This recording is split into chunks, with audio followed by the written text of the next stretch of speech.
కాదే మొత్తం పోతుంది. ఇప్పుడు ఒక్కటి కాదు కదా, 500 ఎకరాలు 600 ఎకరాలు పోతుంది. ఇన్నరా తన కాళ్ళ కింద భూమి కదిలిపోతుంటే రైతు ఇబ్బంది పడతలేడట.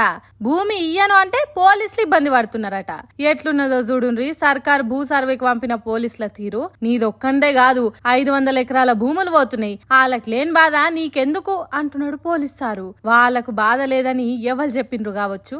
ఏ రైతైనా బతుకు తెరివిచ్చే భూమి పోతుంటే సంబరపడతాడా? కన్న తల్ల సొంటి నేల తల్లిని శరవెడితే కండ్ల నీళ్లు రావా? అందరినీ పోలీస్ బూట్లతో నంచుకుంటా ఎవరికి లేని బాధ నీకెందుకు అన్నట్టు మాట్లాడతారా? బడా కంపెనీల ఓనర్లను ఇంకింత పెద్దగా చేసేటానికి పోలీసులను దింపిండ్రు. రైతులకు ఇల్లు ఆకిల్ లేకుండా చేస్తున్నారు. పేదోన్ని కొట్టి పెద్దోనికి పెట్టినట్టు చేస్తున్నారు. అందుకే ఏడ చూసిన పోలీసులు బుల్డోజర్లే కనిపిస్తున్నాయి. ఖాళీ జాగా కనిపిస్తే చాలు కథం పట్టిస్తున్నారు. మొత్తం బుల్డోజర్ రాజ్యం పోలీసుల రాజ్యం తీరైంది అంటున్నారు. ఫార్మాసిటీ పేరుతోని భూముల సర్వే కోసం వచ్చిన పోలీసులు రెవెన్యూ ఆఫీసర్లు వీళ్ళంతా ఉత్త సర్వే చేసుడే కాదు, భూమిని సాపు చేసి కథం పట్టిస్తున్నారట.